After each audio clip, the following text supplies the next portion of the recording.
Bhagavad Gita 6.17 Yuktahara viharasya Yukta cheshtasya karmasu Yukta swapnavabodhasya Yogo bhavati dukkhaha. So here Krishna is continuing his emphasis on striving for bodily balance. So he states that we should be yukta. In the previous verse he stated that natyashnatastu, no extremes. Avoid extremes. So then here he states be yukta. And when one is yukta, what it says yukta ahara viharasya, in eating, in recreation. Yukta cheshtasya karmasu, in one's endeavors and in one's work. So, yukta swapna abodhasya, in when dreaming and sleeping, basically, when sleeping, yogo bhavati dukkha. Then, by the practice of yoga, one will be able to bhavati dukkha, eliminate misery. So, yukta when it means regulated, balanced. So when we practice yoga, it's important to know that ultimately we want to realize who we are, souls who have nothing to do with the body. But the practice of yoga, here the success is yogo bhavati dukkha. The Yoga Sutras begin with a recognition that this world is dukkha. There is dukkha in this world, and one has to go beyond this world. Now that's one has to go beyond misery. So the yogo bhavati dukkha. So by the end of misery is success on the path of yoga. So that success can be attained, Krishna is saying, when one is yukta and one is regulated. So now regulation alone doesn't lead to the eradication of misery, but regulation as the foundation for application to yoga, for the practice of yoga, leads to the termination of misery. So the central thing is yogo. Central point is that one has to practice yoga. But while practicing yoga, there has to be balance. In fact, the whole principle of Varnashram Dharma was a system of balance. Okay, people, whatever their natures are, they act according to natures. They work according to those natures.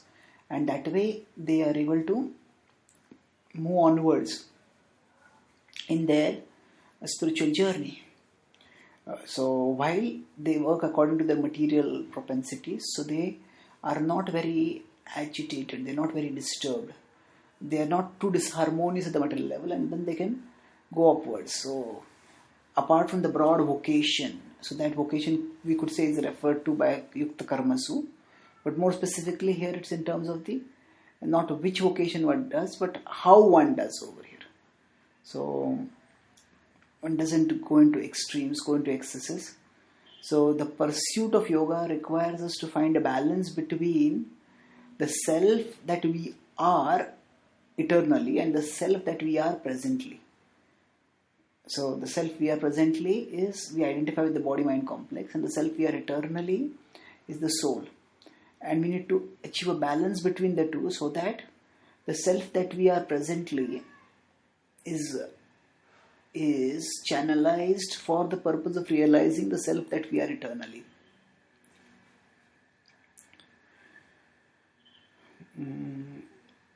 Moving onwards, yukta can have another meaning also. The word yukta can also be said to mean engaged in yoga. So then it would mean that one should stay engaged in yoga in whatever one does. It is not that the practice of yoga is to be limited to only the yoga sadhana. So when sitting in a pranayama, and we discussed about this, Krishna talked about that in this chapter 16, 6.11, 12, 13, 14. So it's not that yoga is to be practiced only at the time of doing asanas and pranayam and dhyan and things like that. No, one has to have the consciousness of a yogi while doing other activities also. So yukta Hare viharasya. So that even when one is eating, one remembers that the purpose of my life is to connect with the highest spiritual truth. And there can be a whole huge discussion about how we can actually be yukta, be conscious of Krishna while we are eating. And to some extent this has been discussed when we talked about yajna, the concept of yajna in the 3rd chapter, verses 10 to 16. But here, so while eating, then yukta viharasya, the recreation can be for the yogis in the jungle walking, and the recreation can be also for devotees, swimming, wrestling, some sort of sports which do not induce passion, and when they are done in a regulated way, they can actually lead to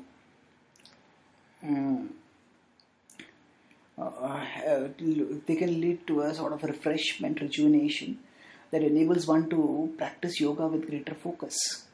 So yukta Hare viharasya yukta cheshtasya karmasu. And then cheshta means endeavor has to be done, but endeavor should not be excessive. Because if one does too much endeavor, then there is too much friction, too much agitation, and there is dysfunction that results. Just like when people overwork, just like when we lift a weight. If our capacity is 10 kg, then we, if say it's 15 kg or 10 kg, whatever, then we can lift a little more, 11 kg or 16 kg. But if somebody his capacity of 10 kg tries to lift 25 kg, there will be a disruption. So like that, in when whatever work one is doing, one endeavors also in a balanced way. So yukta chishtasya karmasu, and work also. Nowadays, people work so much that they end up in the pursuit of professional success. They don't have time even for their own health, what to speak of their families, and what to speak of other aspects of life. People work so many hours in their offices that they don't spend quality time even with their family members, and it is unfortunate. So there has to be a balance. Yukta cheshtasya karmasu. And of course, the regulation in sleep has already been talked about. So by maintaining, so yukta swapna bodhasya. Now, if we consider yukta as cheshtasya karmasu or swapna bodhasya in terms of the yukta meaning being engaged in yoga, then we wonder that how can one engage in yoga while one is sleeping? Actually, if one's whole life is devoted to the pursuit of yoga, and if one treats rest for the body not as a means to delight, some people enjoy sleeping, not as a means to enjoy at the body level, but as a means to rest and rejuvenate the body so that one can continue the pursuit of yoga. So one prays before sleeping, prays after waking up. Then that enables one to even sleep in a devotional consciousness. And in this way, one is able to pursue yoga throughout one's life, in all of one's activities. And thus the yogi can progress towards dukkha yogo bhavati. So now Krishna has talked about how many activities in this verse? Yukta Hare viharasya, 2, eating and recreation. Yukta cheshtasya karmasu, endeavor and work. The swapna bodhasya, sleeping.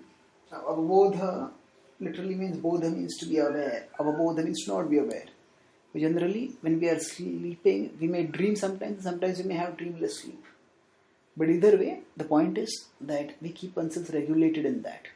So we could use yukta as regulated. Then this verse is basically